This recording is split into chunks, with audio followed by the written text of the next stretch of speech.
감사합니다. 오늘 성령 강림 주일로 함께 섬기면서 예배 드리려고 합니다. 성령님이 누구신가를 바로 알고 바른 신앙으로 하나님을 더욱더 바르게 섬기는 그런 삶을 위해서 성령님이 누구신가를 한번 우리가 아는 내용이 있으면서 또 새로운 내용도 같이 이제 묵상해 보려고 합니다. 예수님께서 승천하시고 나서 예수님의 제자 120여 명은 마가의 다락방에 모여서 마음을 같이해서 기도에 힘쓰고 있었습니다. 예수님이 승천하시고 열흘째 되는 날 유대인들의 큰 명절 오순절이 되었습니다.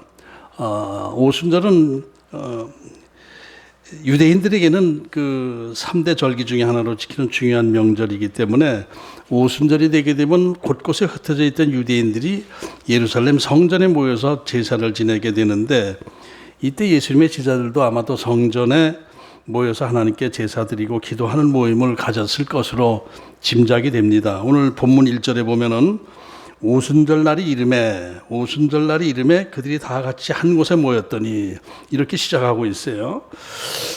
오순절 날이 이름에 그들이 다 같이 한 곳에 모였더니, 마가의 다락방에 모여서 기도에 열심히 하던 그 제자들이 오순절 날이 되니까 특별히 한 곳에 모였다. 이런 의미로 보여집니다. 대개 이 성령 강림의 장소가 오순절 마가의 다락방 이렇게들 얘기를 하고, 마가의 다락방에서 오순절 성령 강림의 역사가 나타났다 이렇게들 생각을 하고 있는데, 제가 이렇게 그 내용, 이 문맥을 앞뒤로 이렇게 잘 보면 오순절이 왔어요. 그러니까 마가의 다락방에 모여서 기도하던 성도들이, 제자들이 어느 한 곳에 모여서 있었다. 그러니까 아마 같이 제사 지내고 기도 모임하고 하는 어떤 성전, 사람들이 많이 오니까, 외국에 살던 사람까지 몰려오고 그러니까 사람들이 많아서 복잡되니까 아마 성전 뜰 가까운 곳 이런 곳 어느 한 곳에 모여서 기도 모임을 가졌지 않았을까, 이런 생각을 저는 합니다. 그래서 이거 다 오순절 다락방 성령 강림 이렇게 하는 것도 그거 아니라고 할 수도 없지만, 제 생각에는 이 성전 주변으로 다 사람들이 몰려오지 않습니까? 마가의 다락방은 성전 근처는 아니고 다른 곳이 있는 것인데, 그곳을 다락방 말하면 이 지붕 밑에 천장 위에 지붕 밑에 이런데 모여서 기도하고 성령 체험을 하고 방언을 하고 하는 것을 그 밖에서 지나가던 사람들이 그걸 어떻게 알고 들어와서 구경하고 이랬다는 것이 조금 맞지 않는 것 같아서, 저는 그 오순절 마가의 다락방에서 성령 강림하셨다라기보다는 어느 한 곳에 모여서 기도할 때에 성령이 역사하셨다, 저는 이렇게 생각을 합니다. 어쨌든 예수님의 제자들이 한 곳에 모여 있을 때 성령께서 강하게 역사하시게 되는데, 오늘 본문에 보면 성령께서 강한 바람처럼 또 불의 혀처럼 나타나시며 개인 한 사람 한 사람 위에 임하신 것이다. 이것도 우리가 그냥 흘려보면 잘못 생각하기 쉬운 것인데, 그들이 모여있는 장소 위에 불덩어리들이 왔다 갔다 하고 바람이 휙휙 불고 그랬다는 내용이 아니고, 한 사람 한 사람 개인 위에 이 기도 모임 있고 이렇게 뜨겁게 모여 있는 개인들을, 각각 개인들에게 그 성령이 바람처럼 세게 임하시고 불처럼 뜨겁게 되고 이렇게 했다는 내용입니다. 그러니까 불덩어리가 왔다 갔다 하고 이런 것처럼 상상하는 것이 아니라, 각 개인별로 내 안에 뜨거워지고 또 그냥 바람이 샥 부는 식으로 이 서늘해지고 이렇게 하는 역사가 나타나면서 방언, 하나님께서 주시는 말씀으로 방언을 터뜨리게 돼. 자기 의사하고 관계없이 막 기도를 이상한 언어로 기도하게 되고 이렇게 한 것을 얘기하는 것입니다. 그러니까 그냥 오순절 성령 강림하실 때에는 불덩어리가 막 왔다 갔다 하고 그런 게 어디 있을 수가 있나, 이런 게 아니라 개인 한 사람 한 사람에게 불같이 임한 거예요. 이것이 그렇게 봐야 되는 것입니다. 성령님은 한 성령이지만은 개인 한 사람 한 사람 안에서 역사하시는 분이시거든요. 그렇게 이해를 해야 됩니다.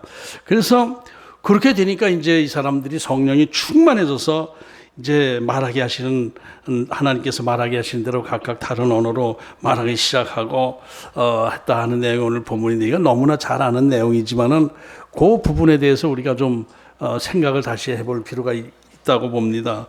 이렇게 성령이 충만해진 제자들이 밖으로 나와서 복음을 전하기 시작하면서 우리 신약 교회가 생기게 된 거예요. 신약 교회가 시작이 된 것입니다.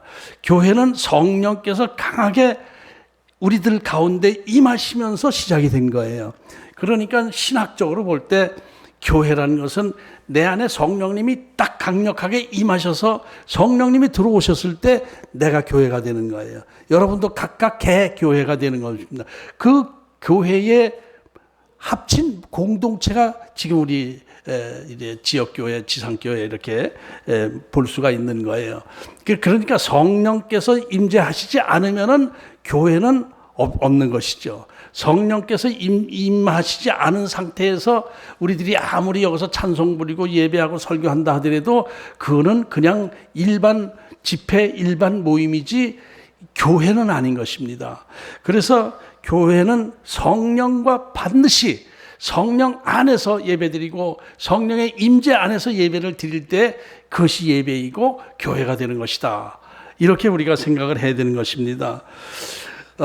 그래서 이것은 우리는 이제 교회 안에 성령께서 임재하신다, 우리 교회 안에서 임재하신다 그러면 이 안에 물론 성령님은 무소부재하신 분이시기 때문에 뭐 꽉 차 계시다고 볼 수 있지만은 각각 우리 개인, 저와 여러분 안에 성령님이 임재하실 때에 그 가운데서 하나님의 말씀을 듣고 하나님의 말씀에 순종하려는 마음이 들고 하나님의 은혜에 감사하고 하면서 하나님께 예배를 드리게 되는 것입니다.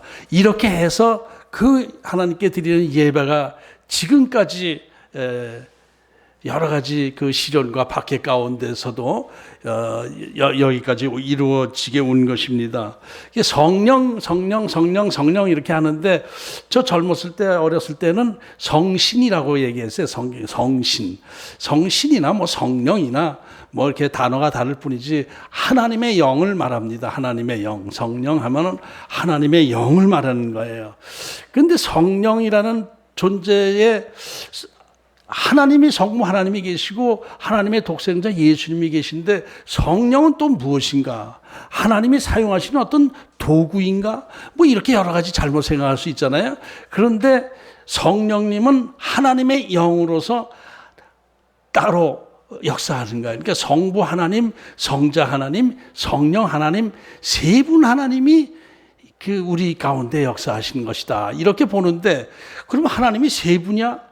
그거 아니야. 하나님은 한 분이신데 그 자리가 세 개의 자리라 나누어져 있다. 이렇게 봐서 삼위일체라는 단어가 생긴 거예요. 삼위일체는 위자는 자리라고 볼 수 있고 한 분, 두 분도 이제 한 분, 두 분 할 때도 위라는 사용을 써요. 그러니까 삼위일체는 세 자리 한 분, 한 본질의 세 자리 이렇게 보는 거예요. 그것이 삼위일체라는 것입니다.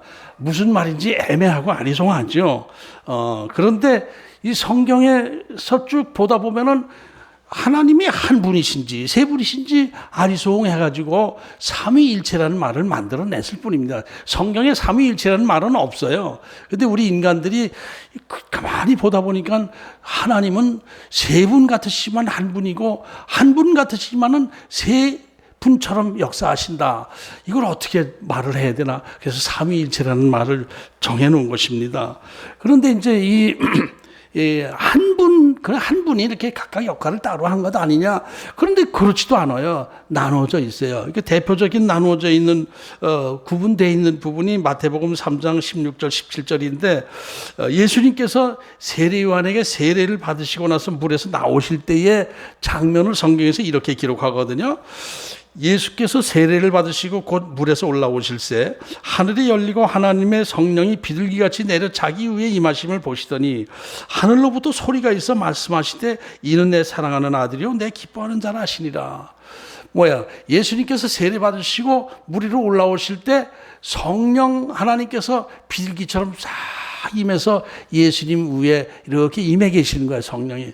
그러니까 이제 상상할 때는 예수님 주변이 환하게 이렇게 됐다라고 표현하는데, 성령님이 오심으로 그렇게 됐어요. 그런데 그것뿐이 아니고 하늘문이 열리면서 하나님 성부 하나님의 목소리가 음성이 들리는 거예요. 이런 내 사랑하는 아들이다, 이렇게 말씀하시는 거예요.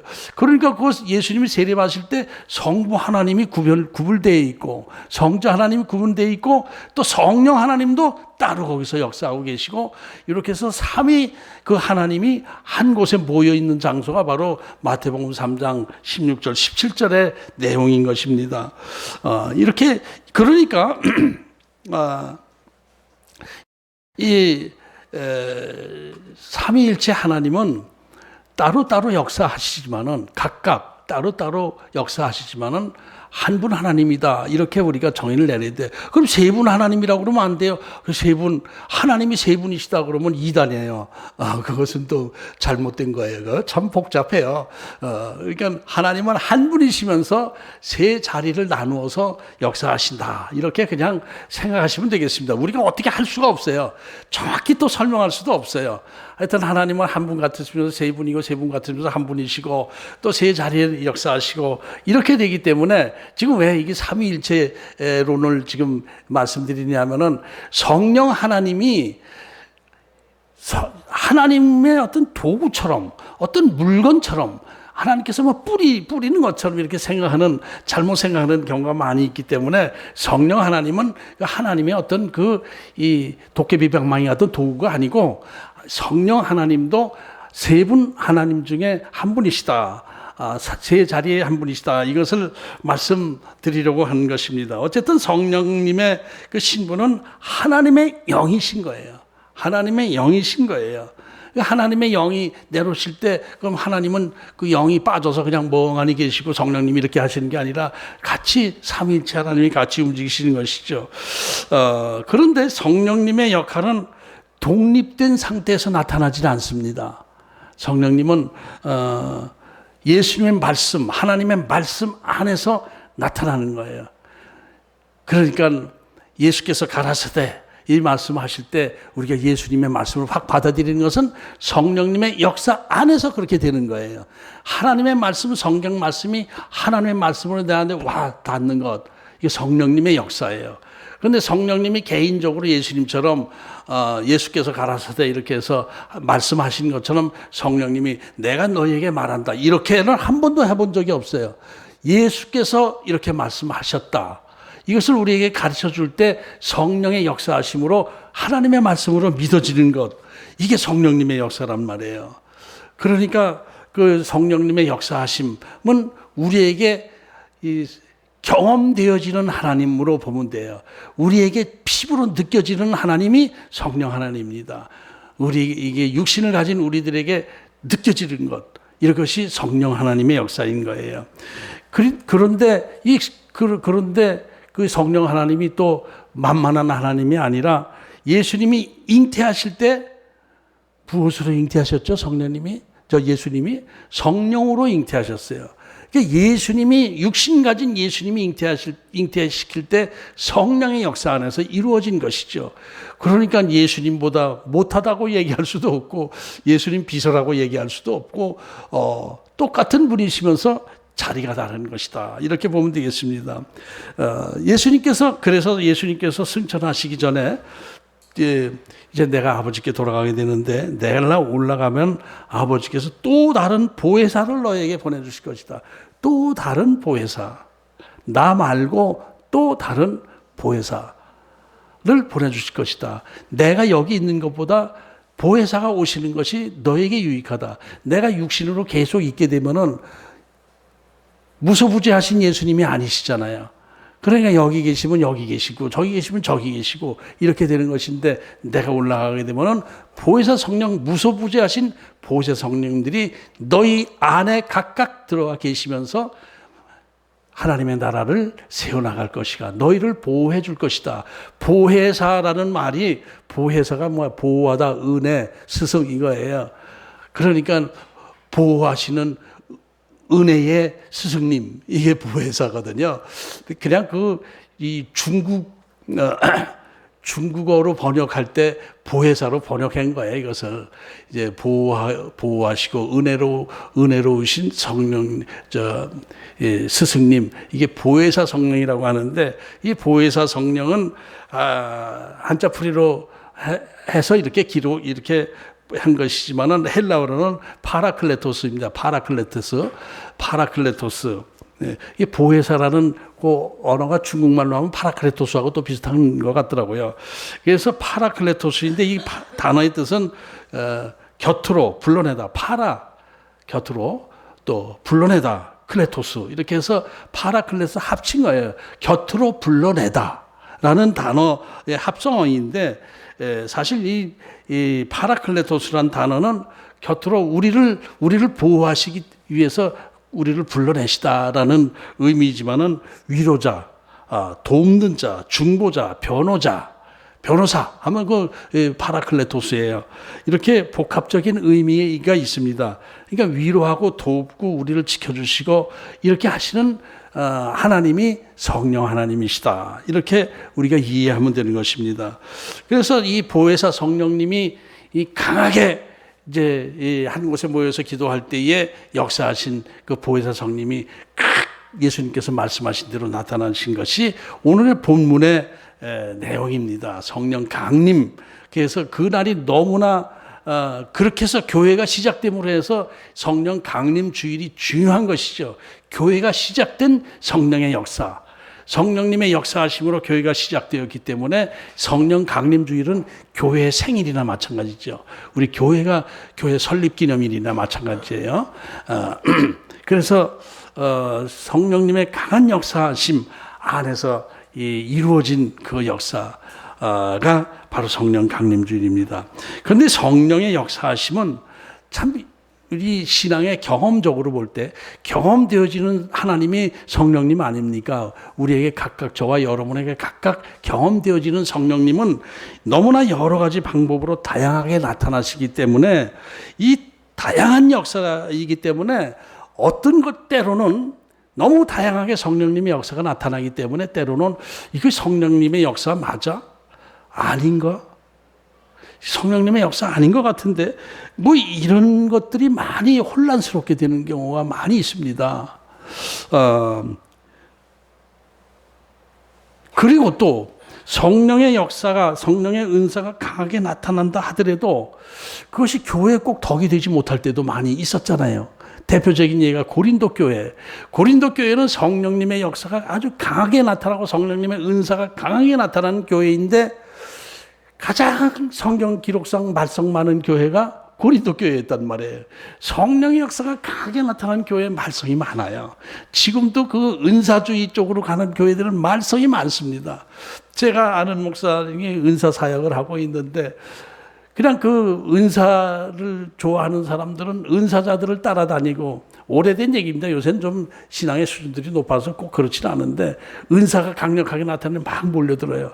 그런데 이제 거기서 예언받고 뭐 전보등식으로 예언받고 뭐 그런데 예언받고 나서 자기 마음에 안 들면 다른 은사자한테 가서 예언 또 받아요. 그러면 얘기가 다르고 그러면은 이게 어떤 게 맞는가 해가지고 저쪽으로 옮겨가기도 하고 그래서 제 아는 목사님이 어떤 때는 교회가 꽉 차기도 하고 어떤 때는 싹 빠져나갈 때도 있고 복잡해요. 그러면서 목사님처럼 말씀의 은사를 가지고 사역을 해야 되는데 난 그 은사 사역을 하다 보니까 이렇게 힘듭니다. 뭐 이런 얘기도 하고 그랬었는데 이 성령의 역사가 이제 나타나고 하는 것과 그 선을 이루는 것, 하나님 나라를 세워나가는 것하고는 직접 그 관련이 없는 거예요. 문제가 많이 있어요.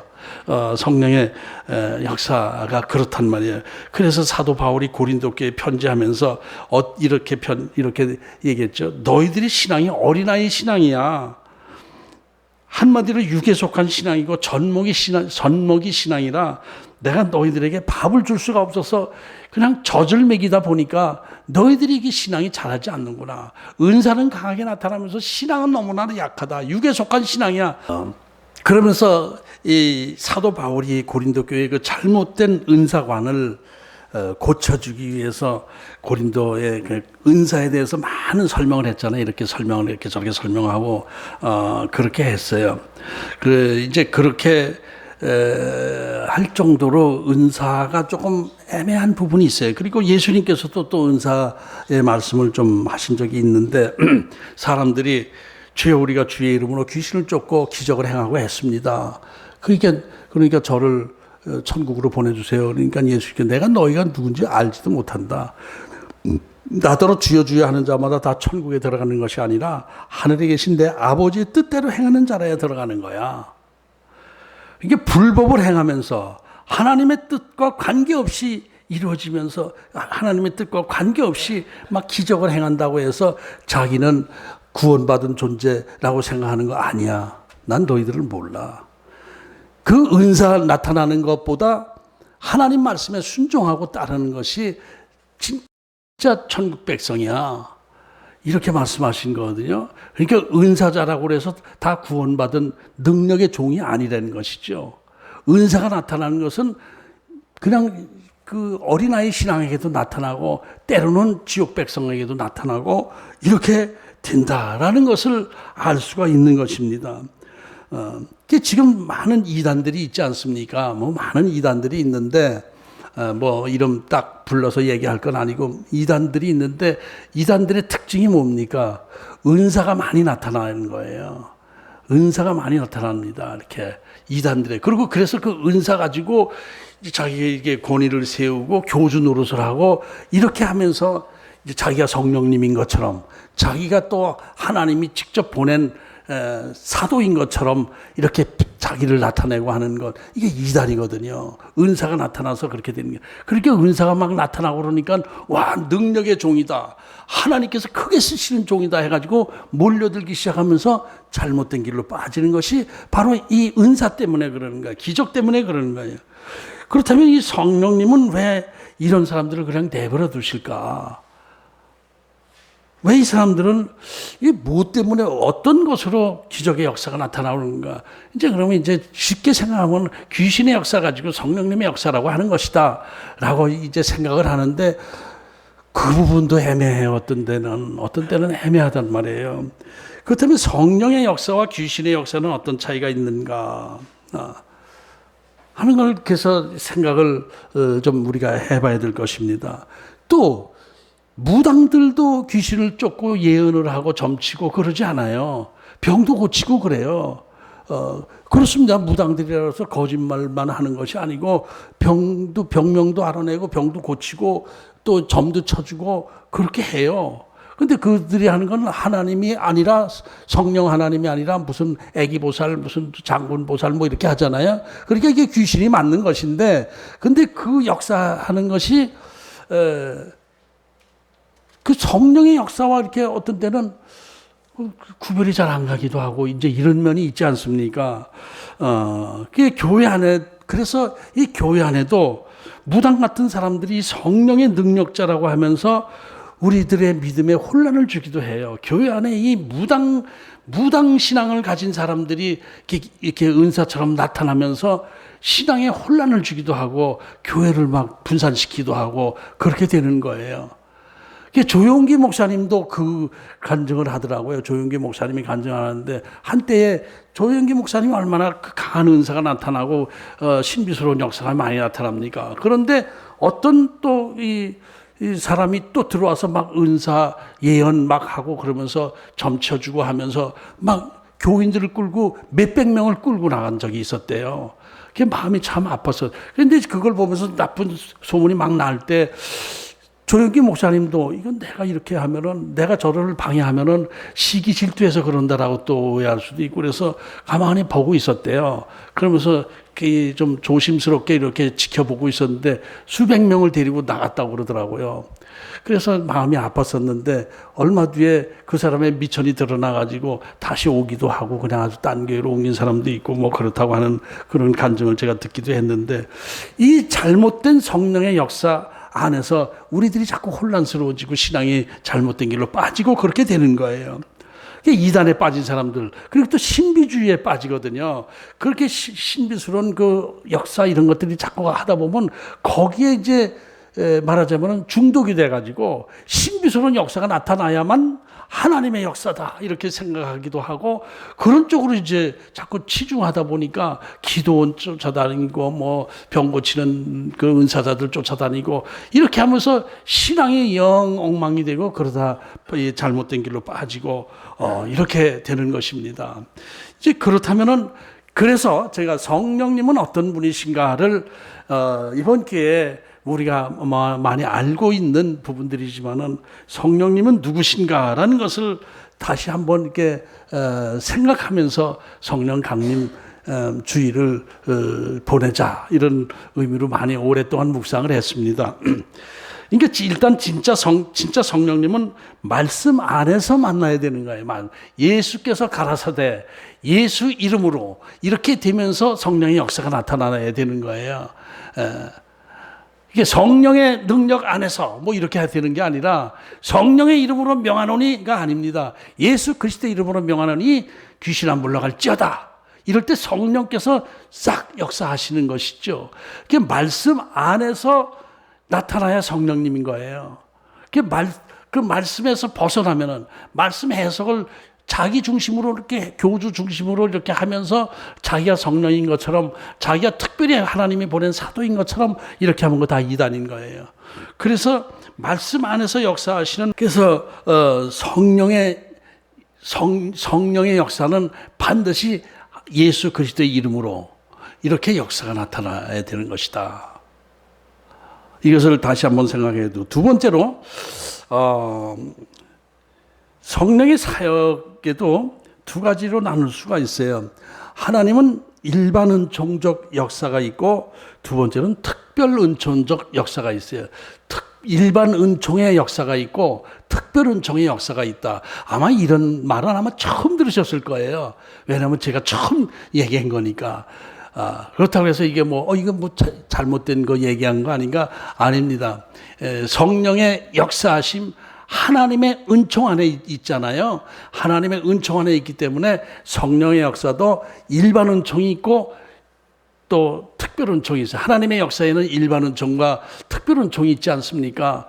일반 은총은 구원과 관계없이 하나님께서 우리 육신을 가진 존재들을 하나님께서 창조하신 것들을 보호하고 지켜주시기 위해서 은혜를 베풀어 주시는 게 일반 은총입니다. 믿지 않는 사람들도 돈 잘 벌고 잘 먹고 건강하게 잘 살고 하는 것 이거 일반 은총 안에 있는 거예요. 근데 특별 은총은 거기서 또 한 걸음 떠면서 이 땅에서 그냥 잘 먹고 잘 사는 은총만이 아니라 영원한 생명을 주시고 하늘나라에 축복을 주신 것 이것이 특별 은총이거든요. 그래서 성령의 역사, 성령의 은사가 나타나는 가운데도 일반 은총의 역사가 있고 특별 은총적 역사가 있어요. 그러니까 이 은사 안에는 구원과 관계없이 나타나는 역사가 많이 있는 거예요. 예를 들면 병 고치는 역사가 나타났다. 이게 그 사람 암병 고쳤다 해서 그 사람 구원받았나요? 아니에요. 그건 구원받지 않았어요. 그냥 암병 몸만 고침받은 것이지 그 사람이 구원받고 하나님의 자녀가 된 것은 아니란 말이에요. 그런데 믿음의 역사가 나타났다. 믿음의 역사가 나고 성령 충만해져가지고 믿음의 역사가 나고 하나님을 사모하게 되고 예수님을 주인으로 섬기게 되고 막 이런 역사가 나타났다. 이거는 특별 은총적 역사인 것이죠. 이게 보통 은사라고 하면은 대개 구원과 관계없이 일반 은총적 역사가 많습니다.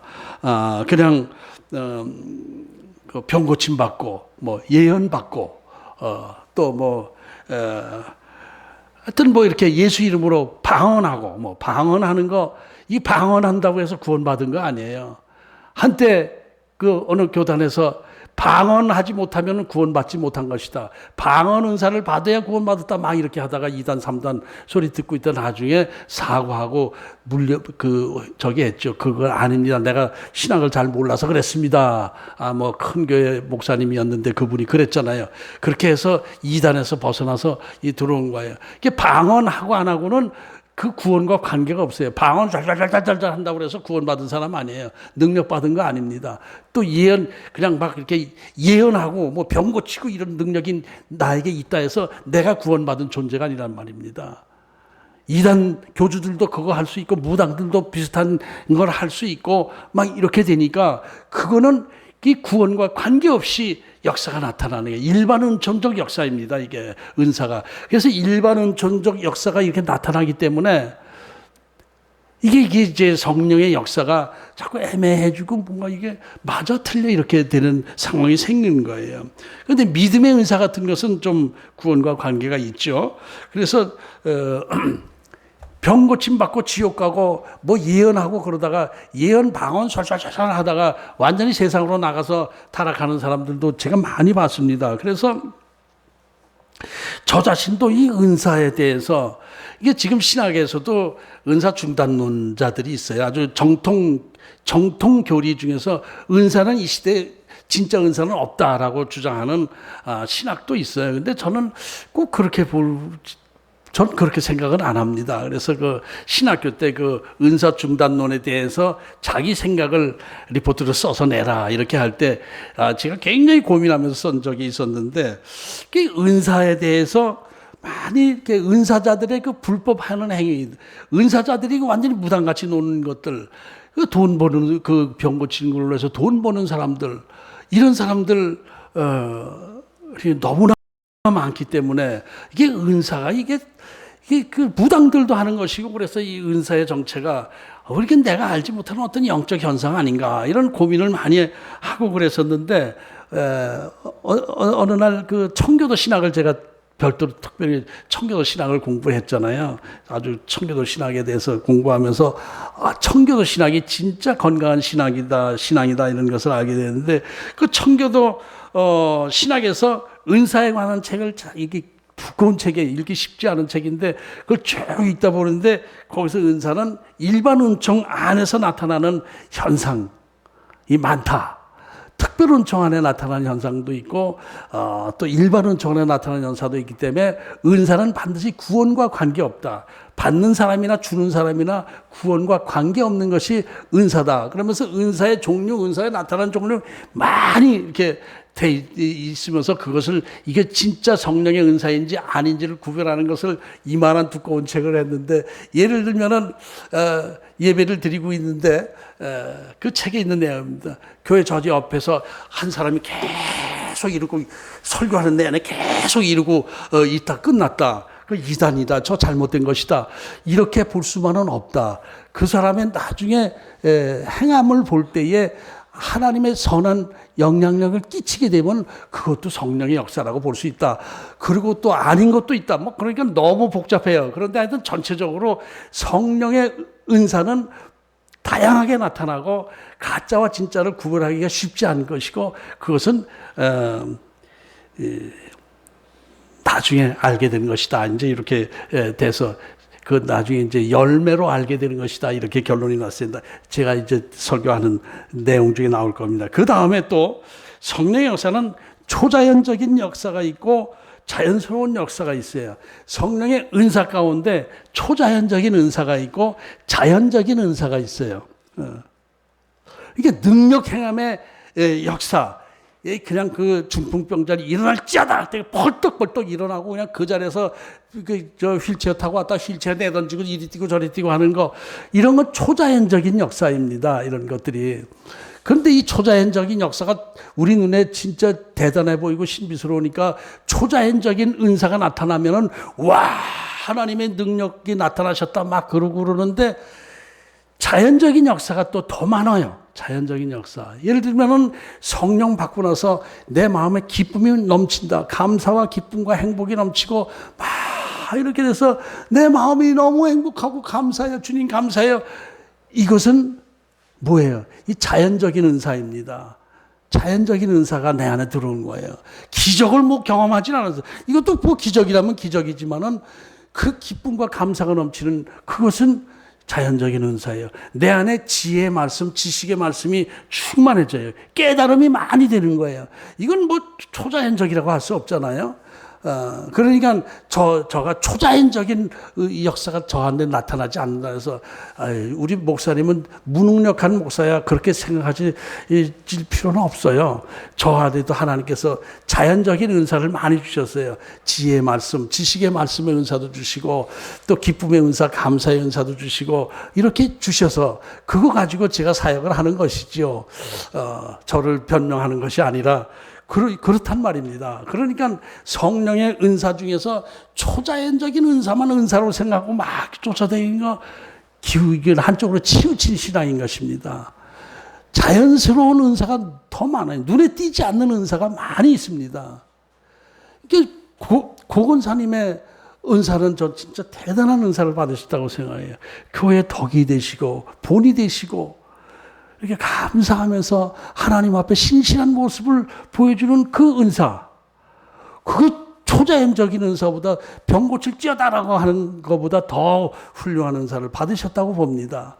그 은사가 나타나는 경우도 예를 들면 조용기 목사님이 몸이 그렇게 약해서 막 쓰러지고 설교하다 쓰러지고 이렇게 할 때 그때도 은사는 나타났거든요. 병 고치면 은사가 나타났어요. 그 유명한 목사님 지금 이름이 기억이 안 나는데 그 목사님이 자기 이렇게 이 50견 이게 들질 못해가지고 너무 힘들어가지고 조용기 목사님 그때 개척교회 할 때 조금 할 때 그 서대문인가 뭐 그쪽 어디 있을 때 그때 거기 찾아가서 조용기 목사님 그 집을 찾아가서 두들겨서 이거 고쳐달라고 그렇게 찾아갔는데 조용기 목사님이 알아 누워 있다가 끙끙대면서 이러고 아유 내가 몸이 지금 아파서 이러고 있는데 다음에 오시면 안 돼요.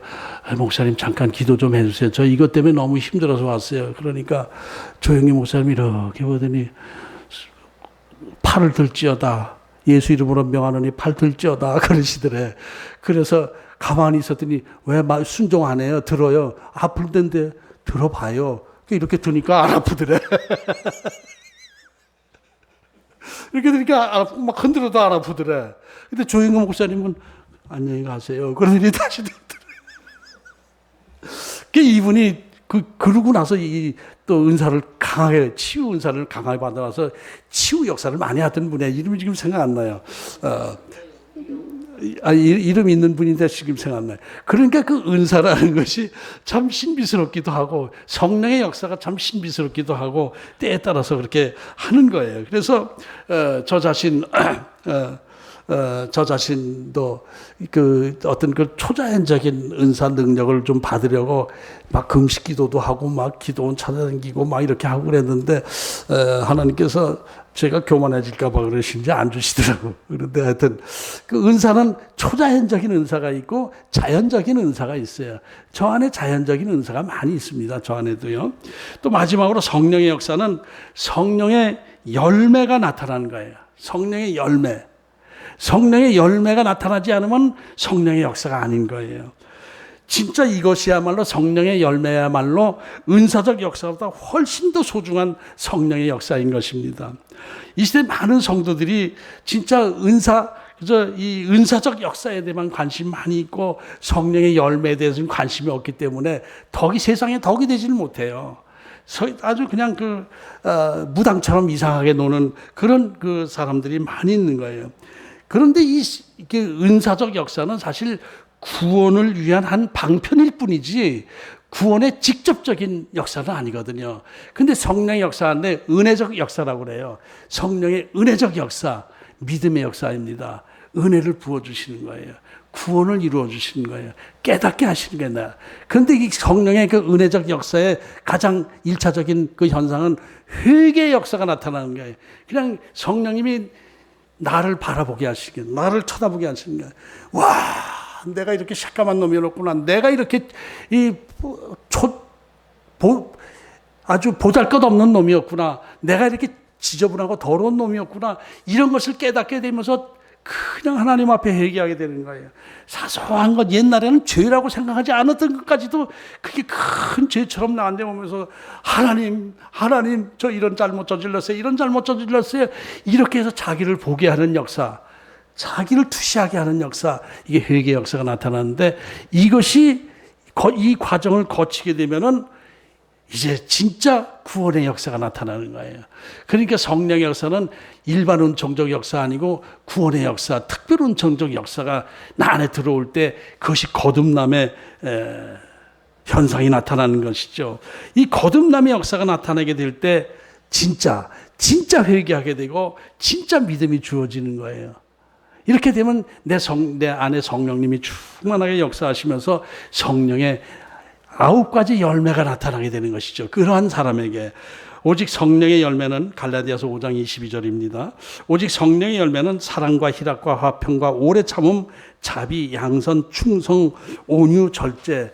저희 오래전에 우리 성경 공부할 때 요 하나하나 다 이렇게 한 시간씩 다 이렇게 나누어서 공부를 한 적이 있었는데 지금 시간 관계상 우리가 다 안다고 보고, 우리 성령의 열매는 이런 사랑, 기쁨, 화평, 평화, 오래 참는 것, 또 자비한 마음, 선을 추구하는 마음, 하나님 앞에 충성하는 마음, 교회에 충성하는 마음, 또 온유한 마음, 절제하는 마음, 이런 것들이 쭉 합쳐진 인격이 예수님의 인격이죠.